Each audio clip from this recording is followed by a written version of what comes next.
In this episode, we're going to talk about how to create an online course to sell. Now, there are a lot of episodes already on YouTube on the technical side of it, like what software to use. We're going to talk about it more from a strategy perspective, like how to create the right type of course that can sell and what price point to put it at. So let's dive right in.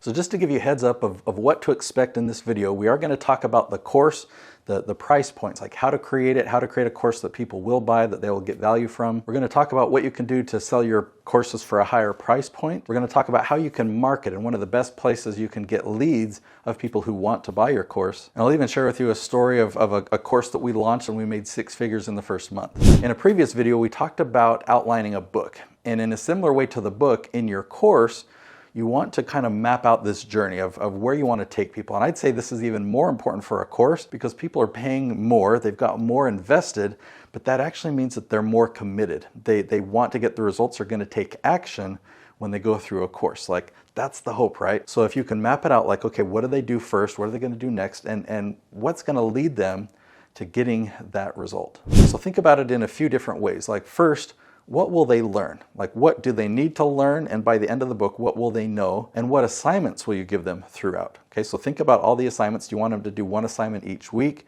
How long is this course? And how much are you going to be involved? What type of coaching will they receive? Is there any one-on-one coaching from you? When they buy this course, do they get that coaching? Do you offer any group coaching? Are there other resources like a community that you can give them access to? And it's very important in the beginning to really decide what outcome, okay, what's in it for them. And then when you're selling this course and you're letting them know, the price, they need to know what's in it for them. If they're going to pay this amount for it, what's the exchange, right? What are they going to receive in return? So let's talk for a minute about outcome, because this outcome that your course is going to deliver is actually the best way to determine the price or the value of your course and what you're going to sell it for. Just for comparison, let's pretend that you're a therapist, right? Now, therapists typically charge by the hour, and we could use another example like an attorney or anything like that, where they typically have a high hourly rate. And maybe a therapist charges $100 per hour. Now, if a therapist offered a course, right, or some type of a program that said, this program is going to help you overcome arachnophobia, there's 2 ways that this therapist could go about this. Okay, the therapist could say, well, I charge $100 per hour each session that we do, and we're just going to keep doing sessions until you're no longer afraid of spiders, okay? Or the therapist could say, now I have a track record of success. I've helped 96 people overcome arachnophobia, and based on our conversation, I believe that we can get the same results for you.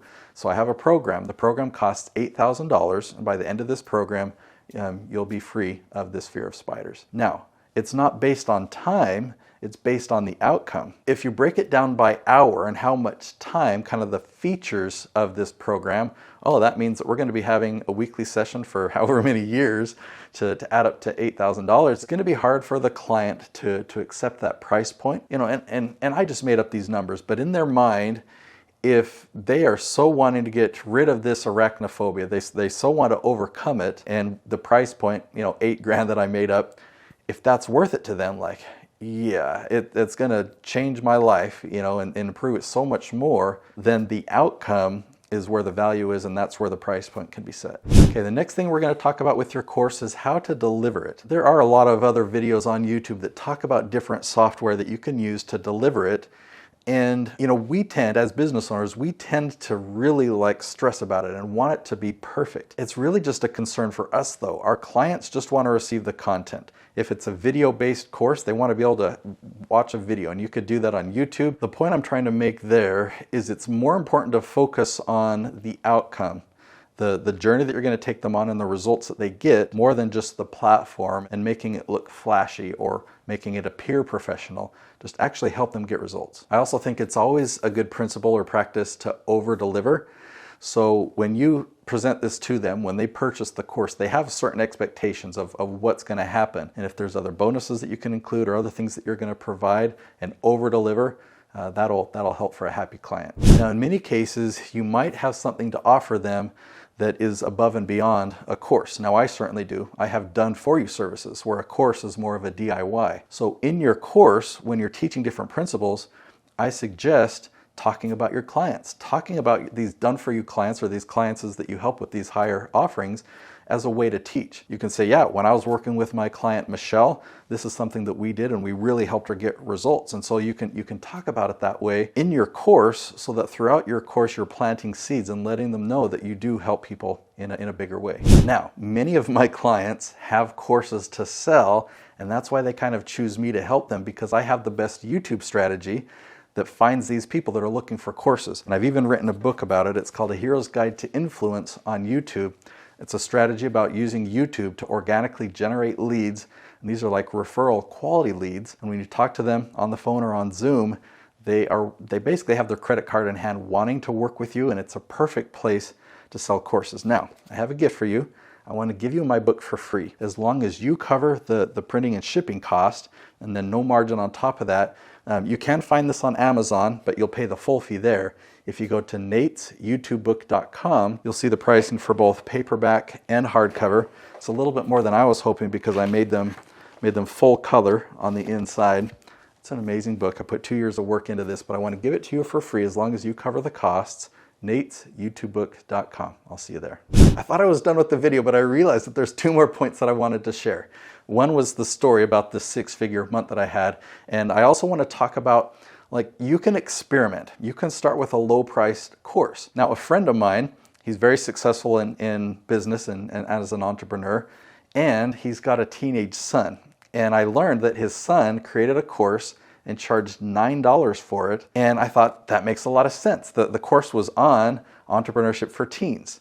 And I thought that is really cool, because teens don't have a whole lot of money to spend, but he's only charging $9. And it's such a good way to learn this, to learn e-commerce, how to create a website and how to sell it and what doesn't work, what things. It's just such a great opportunity to learn. And I think that would apply to you as well. Like, experiment with different price points. If you want to sell a course for $8,000, maybe don't start there. Just start something simple, like, well, what could I create that people would easily be willing to pay $50 for, and get some experience there.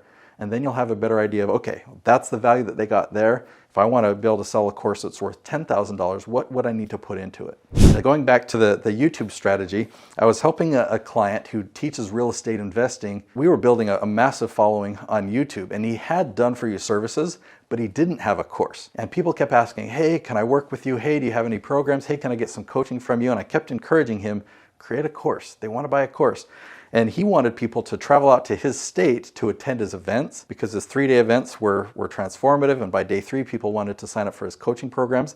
So he had a successful business, but on YouTube, not too many people were traveling. I think in the past, in the previous year when we were having this conversation, only one person had traveled out to him and gone through that process. But we knew that there was a lot of interest.